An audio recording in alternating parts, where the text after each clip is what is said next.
कार्यक्रम में यहाँ मौजूद हैं, मैं आपका क्रांतिकारी इस्तकबाल करता हूँ, आपको जय भीम और लाल सलाम पेश करना चाहता हूँ।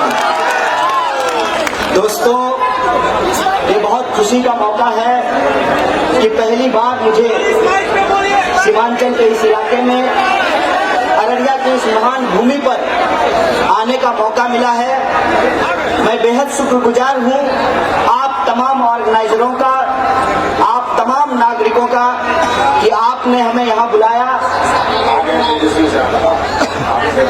आने दीजिए, हम उनका तहे दिल से जो है उनका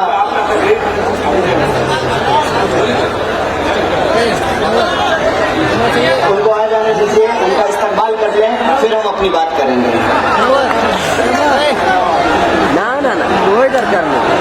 आपके प्रिय नेता, नौजवान नेता प्रतिपक्ष भाई तेजस्वी जी आपके बीच आ गए हैं। बिहार के भविष्य तेजस्वी जी का हार्दिक अभिनंदन करता हूं और आपसे क्षमा मांगता हूं कि बीच में हमने व्यवधान दिया, क्योंकि हमारी ये समझदारी है कि जिन लोगों के ऊपर, जिनके कंधे पे बिहार का मुस्तकबिल लिखने की जिम्मेवारी हो, उनके बीच में और जनता के बीच में कोई अवरोध नहीं पैदा करना चाहिए।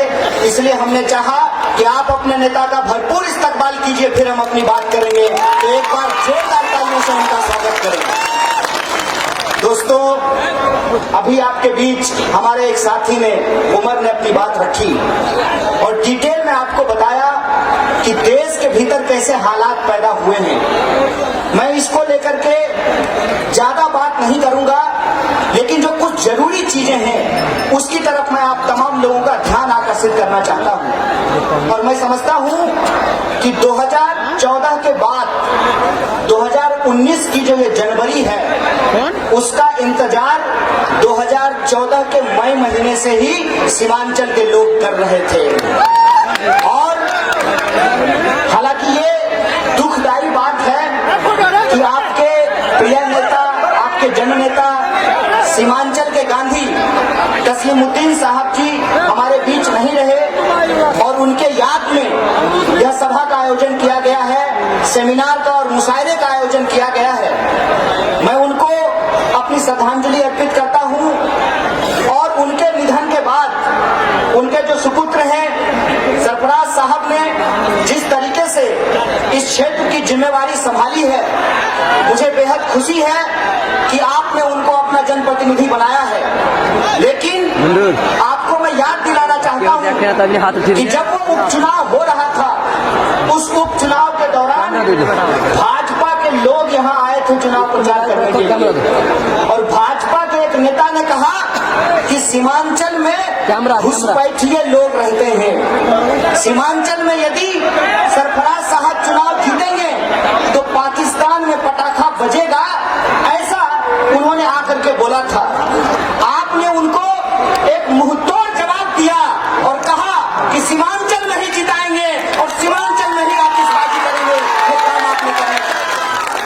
लेकिन जब चुनाव परिणाम आ गया था, जब जीत का सहरा हमारे प्रिय सांसद के माथे पे बन चुका था, उस विजय जुलूस को पूरे देश में बदनाम करने की कोशिश की गई थी और ये कहा गया कि उस विजय जुलूस में पाकिस्तान जिंदाबाद के नारे लगाए गए थे। और वो जब घटना टेलीविजन पे दिखाया गया, तब मैं जेएनयू की घटना को याद कर रहा था और मैं आपको यह बताना चाहता हूं, जाके पैर न फटे बिवाई, वो का जाने पीड़ पड़ाई। जो तोहमत सीमांचल के ऊपर लगाया गया, वही तोहमत आज से लगभग 3 साल पहले जेएनयू के ऊपर लगाया गया था। जिस तरीके से नकली वीडियो का इस्तेमाल आपके सांसद को और उनके समर्थकों को बदनाम करने के लिए किया गया, उसी तरीके से हमारी यूनिवर्सिटी को, हमारे स्टूडेंट को भी बदनाम करने का प्रयास किया गया था। लेकिन आपको मालूम है कि वो सच्चाई आज आपके सामने आ चुकी है। उसी तरीके से जेएनयू का सच्चाई भी आपके सामने आ चुका है। मसला ये है कि ये लोग ऐसा काम क्यों करते हैं, ऐसी कौन सी बात है कि इनको परेशान करती है, इनको घबराहट करती है। उस बात को आपको जोर देकर के समझना चाहिए। सबसे पहली बात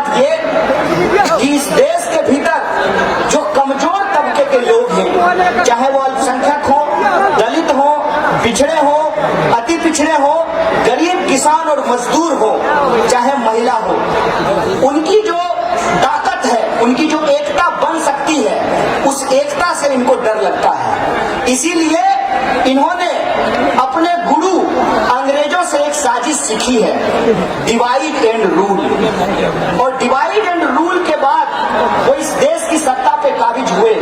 इस देश में मंदिर मस्जिद करके, हिंदू मुसलमान करके, हिंदुस्तान पाकिस्तान करके, इस देश में नफरत की राजनीति करके वो दिल्ली की गद्दी पर बैठे। और दिल्ली की गद्दी पर बैठने के बाद उन्होंने एक नई नीति अपनाई है जिसको कहते हैं divert and rule. Divert and rule क्या होता है कि जो वादा करके वो सत्ता में आए थे, वो वादे क्या थे? वो वादे ये थे कि आपके खाते में 15 लाख रुपया पहुंचाया जाएगा। वादा ये था कि आपको 2 करोड़ नौकरी दी जाएगी प्रत्येक साल। वादा ये था कि किसानों का आत्महत्या बंद हो जाएगा। वादा ये था कि महंगाई कम हो जाएगी। वादा ये था कि महिलाओं और दलितों पर अत्याचार बंद हो जाएगा। लेकिन वो किए क्या है? वो किए ये है कि अपने मित्रों को कर्जा दिया और कर्जा लेकर के उनको देश से विदेश भगाया। ऐसा लगता है कि मोदी जी विदेश जो घूमने के लिए जाते हैं वो जगह देखने के लिए जाते हैं कि अपने सारे चोर दोस्तों को कौन कौन से देश में जाकर के चेक करते हैं। और ये अंग्रेजों के दोस्त कैसे हैं, इस बात को आप समझ लीजिए। जैसे इस देश के इतिहास में अंग्रेजों ने हिंदुस्तान की जनता को बांटने के लिए धर्म और जात का सहारा लिया था, उसी तरीके से अंग्रेजों के ये चापलूस जो अंग्रेजों के साथ बैठ करके चाय पे चर्चा कर रहे थे और आज भी बैठ करके चाय पे चर्चा कर रहे हैं कि इस देश को कैसे बांटा जाए और देश को कैसे तोड़ा जाए। इसीलिए मैं कहता हूं कि ये भाजपा वाले अंग्रेजों के छोटा रिचार्ज हैं और इनका टॉक टाइम जो है वो 5 साल का है, 5 साल वाला टॉपअप है और वो टॉपअप का रिचार्ज खत्म होने वाला है। और ये आप लोगों की जिम्मेवारी है कि इनको आप सबक सिखाइए, क्योंकि इन्होंने आपको बदनाम करने का काम किया है, आपकी इज्जत को उछालने का काम किया है। ये जिम्मेवारी आपके कंधे के ऊपर है। दोस्तों, कुछ लोगों से जब मैं बात करता हूं तो कुछ लोग कहते हैं कि अच्छा मोदी जी नहीं तो कौन? इस सवाल के जवाब में मैं आपसे एक वाक्य साझा करना चाहता हूं। देश के एक मशहूर शायर ने हमको ये कहानी बताई। उन्होंने कहा कि एक गांव में एक चोर आया और वो चोर क्या करता था, कब्रगाह में जाता था, कब्र खोदता था, कफन चुराता था और कफन को बंद कर देता था। कुछ दिन के बाद वो चोर पकड़ा गया और लोगों ने कहा कि कैसा बदतमीज आदमी है, कैसा बेकार आदमी है कि मुर्दों का भी कफन चुराता है। कुछ दिन बीत जाने के बाद उस गांव में एक दूसरा चोर आया और वो चोर क्या करता था, कब्र खोदता था, मुर्दा निकालता था, कफन चुराता था और कब्र को खुला छोड़ करके भाग जाता था। फिर गांव वालों ने कहना शुरू किया कि अरे देखो वो चोर कितना अच्छा था, कम से कम कब्र ढक देता था। कुछ दिन के बाद ये चोर भी पकड़ा गया। फिर एक तीसरा चोर आया और वो चोर क्या करता था, कब्र खोदता था, मुर्दा निकालता था, घसीट करके उसको कब्रिस्तान से बाहर ले जाता था और कफन चुरा करके भाग जाता था। दोस्तों, आज के समय में जो आपके सामने ये कहने का प्रयास कर रहे हैं मोदी नहीं तो कौन, वो ये साबित करने की कोशिश कर रहे हैं कि देश में सभी चोर हैं, इसीलिए सबसे बेहतर चोर को हमको चुनना चाहिए। तो मैं आपसे कह देना चाहता हूं कि लोकतंत्र चोरों को चुनने का प्रतियोगिता नहीं होता है। लोकतंत्र जनता के अधिकारों को सुनिश्चित करने का शासन होता है और जनता का अधिकार ये है कि सबको शिक्षा मिलनी चाहिए, सबको काम मिलना चाहिए, मजदूरों को मजदूरी मिलनी चाहिए, किसानों को उनके फसल का दाम मिलना चाहिए। हिंदू हो या मुसलमान, महिला हो या पुरुष, सबको बराबर का आत्मसम्मान मिलना चाहिए। ये लोकतंत्र है और ये लोकतंत्र की ताकत हमको हमारा संविधान देता है, जिसको बाबा साहब भीमराव अम्बेडकर ने लिखा है। और आज उस संविधान के ऊपर हमला है। हमला कैसे है आप देख लीजिए कि जो लोग भी आज के डेट में भाजपा का विरोध कर करने का प्रयास किया जा रहा है। जो लोग भाजपा का विरोध कर रहे हैं उनको लोग जेलों में बंद कर रहे हैं। जो लोग भाजपा का विरोध कर रहे हैं उनको गोली मारी जा रही है। जो लोग भाजपा का विरोध कर रहे हैं उनको तरह तरह से परेशान किया जा रहा है। हमारा संविधान और उस संविधान की प्रस्तावना जिसमें बाबा साहब भीमराव अंबेडकर ने लिखा है, हम भारत के लोग, वो ये नहीं लिखते हैं कि कौन ब्राह्मण है, कौन दलित है, कौन हिंदू है, कौन मुसलमान है, कौन महिला है, कौन पुरुष है, कौन बिहारी है, कौन मराठी है। इसका अंतर हमारे संविधान में नहीं किया गया है। हमारा संविधान कहता है कि हम भारत के लोग, वो सारे लोग जो भारत के सीमा में पैदा हुए हैं, उनको बराबर का अधिकार दिया जाएगा। और बराबर का अधिकार का ताकत ये होता है कि इस देश के भीतर अंबानी के बेटा का वोट का वैल्यू भी एक और जूता सिलने वाले का बेटा का वोट का वैल्यू भी एक होता है। जो आपका ताकत है संविधान का, उस संविधान को आज नस्ते नाबूद करने की कोशिश की जा रही है। हमारी जितने भी तरह की हमारी जो व्यवस्था है, चाहे वो न्यायपालिका हो, चाहे वो विधायिका हो, कार्यपालिका हो, मीडिया हो, सबको आज तोड़ मरोड़ करके लोकतंत्र की हत्या करने की प्रयास की जा रही है। ऐसे माहौल में हमारा ये मानना है कि हम तमाम लोगों को अपना डिफरेंसेस पीछे रखते हुए, हमारा जो आपस का विवाद है उसको पीछे रखते हुए इस बात की चिंता करनी चाहिए कि जिस आजादी के लिए अशफाक उल्लाह खां और राम प्रसाद बिस्मिल हंसते हंसते फांसी पे झूल गए, जिनकी शहादत से इस देश के भीतर साझी शहादत और साझी विरासत का इतिहास लिखा गया है, उस देश को हम कैसे बचाएं, उस संविधान को कैसे बचाएं। इसीलिए आज के इस दौर में मैं आप तमाम लोगों से अपील करना चाहता हूं कि आज अगर लाल बहादुर शास्त्री होते तो वो सिर्फ ये नहीं कहते जय जवान और जय किसान, बल्कि वो ये कहते जय जवान, जय किसान, जय संविधान। इस नारे को हमको बुलंद करना चाहिए। इसीलिए मैं आप तमाम लोगों से अपील करना चाहता हूं कि आज के वक्त में जिस तरीके से नफरत हमारे बीच में फैलाई जा रही है, आप तमाम लोगों को इस नफरत के खिलाफ मोहब्बत का पैगाम फैलाना होगा। और मोहब्बत का रास्ता ये है कि इनकी साजिश को विफल करते हुए जो हमारा बुनियादी सवाल है, उन सवालों को लेकर के हमको संघर्ष करना पड़ेगा।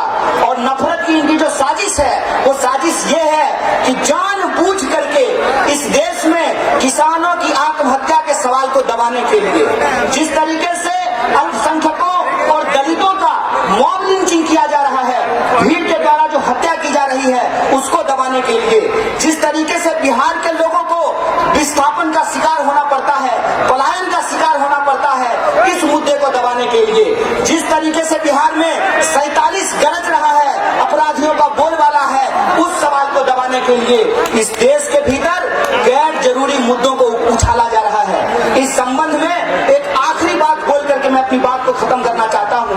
दोस्त, आप किस धर्म को मानते हैं ये आपका अधिकार है। आप मंदिर जाना चाहते हैं, मंदिर जाइए। आप मस्जिद जाना चाहते हैं, मस्जिद जाइए। आप गुरुद्वारा, चर्च, जहां जाना चाहते हैं वहां जाइए। आपकी इच्छा है तो आप कहीं नहीं जाइए, ये आपका अधिकार है। लेकिन एक बात हमको बता दीजिए, चाहे आप इस्लाम को मानते हो या हिंदू धर्म को मानते हो, हमको अल्लाह ने बनाया है, हमने अल्लाह को नहीं बनाया है। हमको भगवान ने बनाया है, हमने भगवान को नहीं बनाया है। इसीलिए हमको अल्लाह या राम की रक्षा की जरूरत नहीं है, हमको हिंदुस्तान के आवाम की रक्षा की जरूरत है। हिंदुस्तान के आवाम की रक्षा के लिए इस देश के तमाम लोगों को जो इस मिट्टी से प्यार करते हैं, इस महती समय में, इस गंभीर खतरे के दौर में एकजुट हो जाना चाहिए। और इस बात के लिए एकजुट होना चाहिए, इस सोच को लेकर के एकजुट होना चाहिए कि आपके पिताजी ने यदि घर नहीं बनाया होता तो आपके सर पे छत नहीं होता, आपके पिताजी ने यदि पेड़ नहीं लगाया होता तो आपको खाने के लिए आम नहीं मिलता। तो आपके पिताजी ने, आपके पूर्वजों ने, आपके क्षेत्र के जननेताओं ने संघर्ष करके, स्वतंत्रता सेनानियों ने जो आजादी हमको दिलाई थी, वो आजादी आज छीनने की कोशिश की जा रही है। ऐ हिंदुस्तान के मेरे प्यारे वासियों, ऐ बिहार के मेरे प्यारे वासियों, ऐ सीमांचल के मेरे प्यारे वासियों, मैं आपसे अपील करना चाहता हूं कि इस आजादी की रक्षा के लिए और इस देश को जो तोड़ने वाली शक्ति है आरएसएस और भाजपा को शिकस्त देने के लिए, मोदी जी की जुमलाबाजी को परास्त करने के लिए आपको नए विकल्प की तरफ बढ़ना चाहिए और एक बेहतर निर्माण की तरफ बढ़ना चाहिए।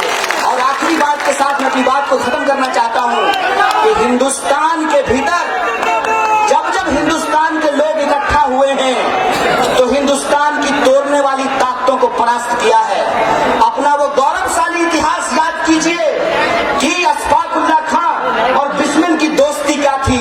अशफाकुल्लाह खां को बिस्मिल कहते थे कि दोस्त, जब तक तुम हमारे साथ क्रांतिकारी नहीं बने थे तब तक हमको इस्लाम का मतलब नहीं पता था। अब हमको समझ में आता है कि मुसलमान होने का मतलब क्या होता है। मुसलमान होने का मतलब होता है अपनी मिट्टी के लिए हंसते हंसते कुर्बान हो जाना, ये मुसलमान होने का मतलब होता है। और बिस्मिल को अशफाकुल्लाह खान कहते थे कि दोस्त, हमारे धर्म में पुनर्जन्म की बात नहीं है, लेकिन अगर मैं जन्नत जाऊंगा और खुदा से हमारी मुलाकात होगी तो मैं खुदा से कहूंगा कि ऐ खुदा, मुझे एक जन्म और दे, मैं वापस हिंदुस्तान में पैदा होना चाहता हूं और इस मिट्टी की सेवा करना चाहता हूं। यह जो है अशफाकुल्लाह खान की बात थी। यह जो हमारी कौमी एकजहती है, यह जो हमारी एकता है, इस एकता को कुछ लोग तोड़ करके हिंदुस्तान के भीतर राम के नाम पे नाथूराम की राजनीति स्थापित करना चाहते हैं। तो इन नाथूराम के भक्तों को हम कह देना चाहते हैं कि आप कुछ राज्यों में ईवीएम हैक किए थे, हमारे राज्य में आपने सीएम हैक किया है। हम आपसे ईवीएम भी और एक ऐसा सीएम चुन करके लाएंगे जो आपसे हैक नहीं होगा, आपके सामने आपका ढोल बजा देगा। मैं ऐसा सीएम चुन करके लाएंगे। इसलिए मैं आप तमाम लोगों से अपील करना चाहता हूं कि आने वाला वक्त एक गंभीर वक्त है और इस गंभीर वक्त में कुछ चीजों को हमको ध्यान दे करके सोचना चाहिए। ये 2019 का चुनावी साल है और इस चुनावी साल में ये अलग अलग इलाकों में धार्मिक भावना भड़का करके, दंगे भड़का करके, हिंदू मुसलमान करके आपको आपके मुद्दे से भटकाने का काम करेंगे। मैं आपसे सिर्फ एक बात अपील करना चाहता हूं, वो मंदिर और मस्जिद की बात करेंगे, आप भ्रष्टाचार के मुद्दे पे डटे रहना। वो हिंदू और मुसलमान की बात करेंगे, आप काले धन की बात पे डटे रहना। वो धर्म के झगड़ों की बात करेंगे, आप जो है 2 करोड़ नौकरी की बात पे डटे रहना।